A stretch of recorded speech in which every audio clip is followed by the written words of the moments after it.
আসসালামু আলাইকুম। আউযু বিল্লাহি মিনাশ শাইতানির রাজিম। সূরা বাকারার 191 নং আয়াত থেকে অনুবাদ। তোমরা তাদেরকে যেখানেই পাবে হত্যা করবে এবং তারা যেখান থেকে তোমাদেরকে বের করে দিয়েছিল সেখান থেকে তাদেরকে বের করে দেবে। ফিতনা, গোলযোগ, বিশৃঙ্খলা, দাঙ্গা হাঙ্গামা, নির্যাতন, শিরক ও হত্যার চেয়েও গুরুতর। তোমরা মসজিদে হারামের কাছে তাদের সাথে যুদ্ধ করবে না যতক্ষণ না তারা সেখানে তোমাদের সাথে যুদ্ধ করে। যদি তারা তোমাদের সাথে যুদ্ধ করে তাহলে তোমরা তাদেরকে হত্যা করবে, এটাই কাফেরদের ন্যায় প্রতিফল। আর যদি তারা যুদ্ধ থেকে বিরত হয় তাহলে আল্লাহ অবশ্যই ক্ষমাশীল, দয়ালু। তোমরা তাদের সাথে যুদ্ধ করবে যাতে কোনো ফিতনা না থাকে এবং দিন একমাত্র আল্লাহর হয়ে যায়। আর তারা যদি বিরত হয় তাহলে জালেমদের ছাড়া কারো বিরুদ্ধে কোনো বৈরিতা নেই। পবিত্র মাসের পরিবর্তে পবিত্র মাস আর পবিত্র জিনিসসমূহের ক্ষেত্রে কেসাস পাল্টা ব্যবস্থা প্রযোজ্য। তাই কেউ যদি তোমাদেরকে আক্রমণ করে তাহলে তোমরাও তাকে আক্রমণ করবে যেমন সে তোমাদেরকে আক্রমণ করেছে। আর আল্লাহকে ভয় করবে। জেনে রেখো আল্লাহ মুত্তাকিদের সঙ্গে আছেন। তোমরা আল্লাহর পথে তোমাদের সম্পদ ব্যয় করো, অন্যথা নিজেদেরকে ধ্বংসের দিকে ঠেলে দিও না। আর ভালো কাজ করো, যারা ভালো কাজ করে আল্লাহ তাদেরকেই ভালোবাসেন। তোমরা আল্লাহর জন্য হজ ও উমরা যথাযথভাবে সম্পন্ন করো। তবে যদি তা করতে বাধাপ্রাপ্ত হও তাহলে যেমনটি পাওয়া যায় একটি পশু কোরবানি দেবে।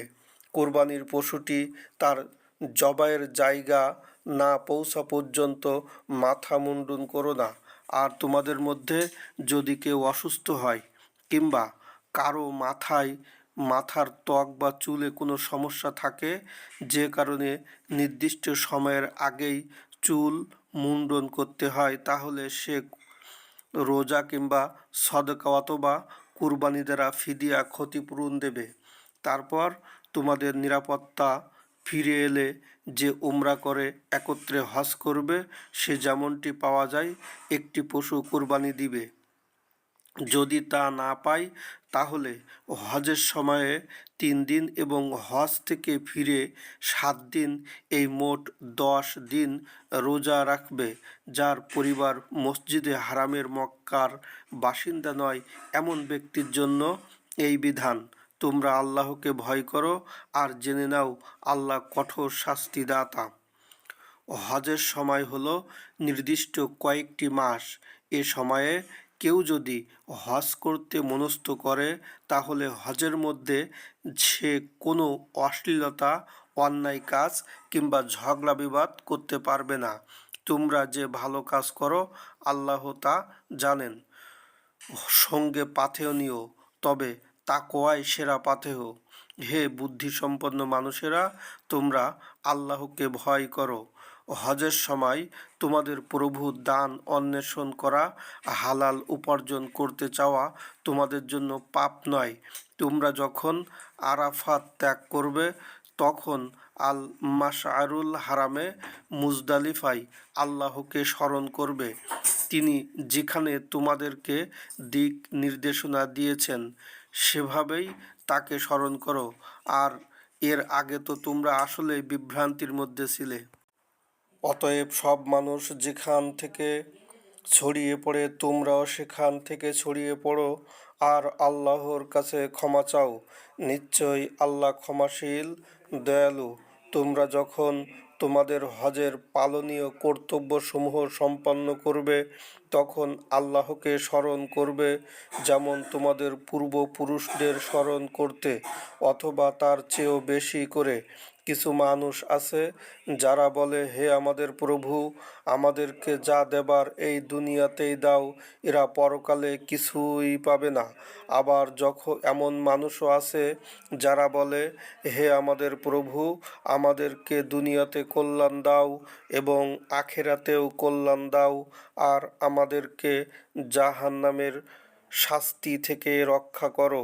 এমন লোকদের জন্য তাদের উপার্জনের অংশ বরাদ্দ থাকবে।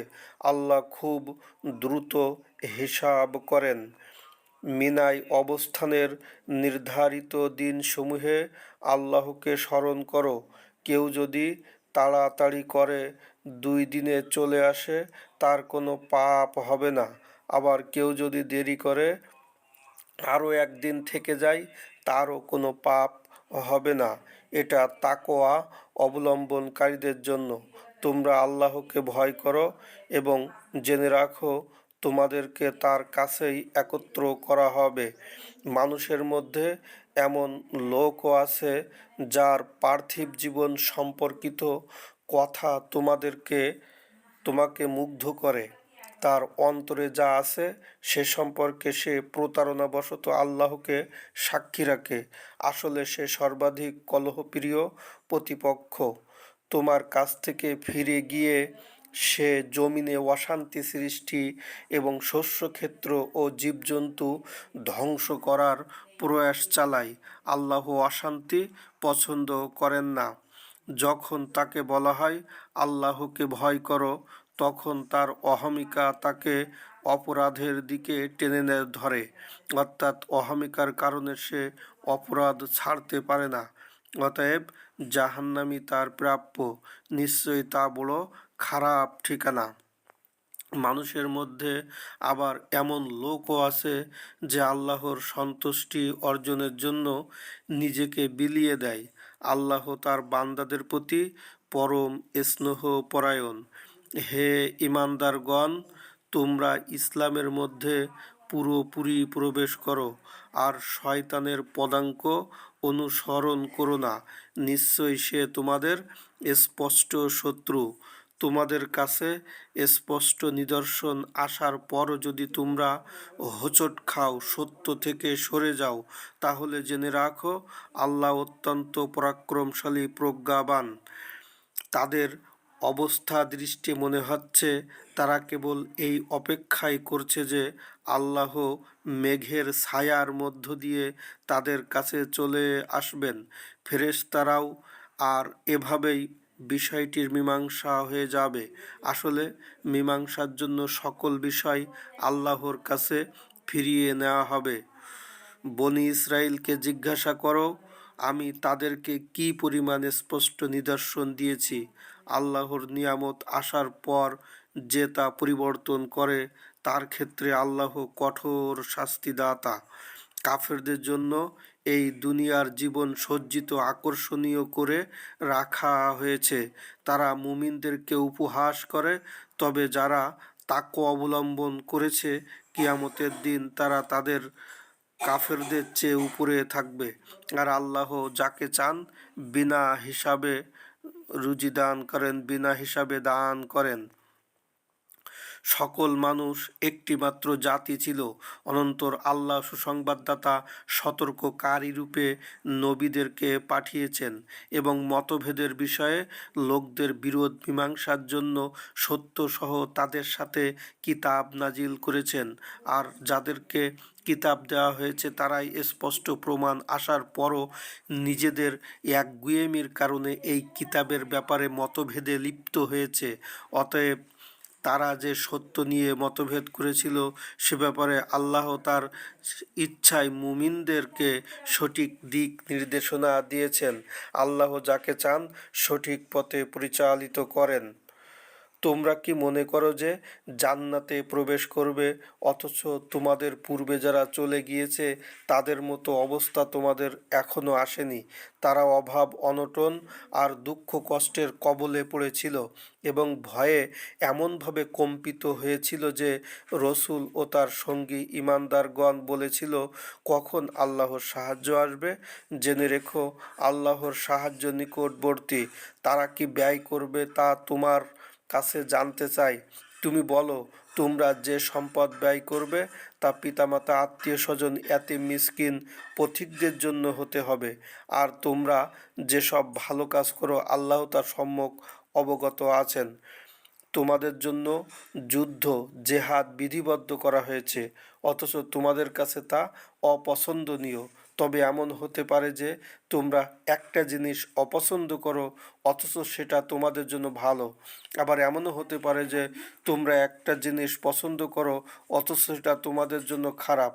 আল্লাহ জানেন প্রকৃতপক্ষে কোনটা ভালো আর কোনটা খারাপ, তোমরা জানো না। লোকেরা তোমার কাছে পবিত্র মাসে মুহররম, রজব, জুলকাদা, জুলহিজ্জা যুদ্ধ করা সম্বন্ধে প্রশ্ন করে। তুমি বলে দাও, এ সময়ে যুদ্ধ করা একটি গুরুতর অন্যায়। তবে আল্লাহর পথে চলতে বাধা দেওয়া, তার সাথে কুফরি করা এবং মসজিদে হারামে প্রবেশ করতে বাধা দেওয়া ও তার বাসিন্দাদের সেখান থেকে বের করে দেওয়া আল্লাহর কাছে আরও গুরুতর অন্যায়। আর ফিতনা হত্যার চেয়ে গুরুতর। তারা কাফেররা তোমাদের সাথে যুদ্ধ অব্যাহত রাখবে যতক্ষণ না তারা তোমাদেরকে পারলে তোমাদের দিন থেকে ফিরিয়ে নেয়। আর তোমাদের মধ্যে যারা তাদের দিন থেকে ফিরে যাবে এবং কাফের অবস্থায় মৃত্যুবরণ করবে তাদের কাজসমূহ দুনিয়া ও আখেরাতে নিষ্ফল হয়ে যাবে এবং তারা জাহান্নামের অধিবাসী হবে, সেখানে তারা চিরকাল থাকবে। যারা ঈমান এনেছে আর যারা হিজরত করেছে ও আল্লাহর পথে জেহাদ করেছে তারা সবাই আল্লাহর রহমত কামনা করে। আল্লাহ ক্ষমাশীল, পরম দয়ালু। লোকেরা তোমাকে মদ আর জুয়া সম্পর্কে জিজ্ঞাসা করে।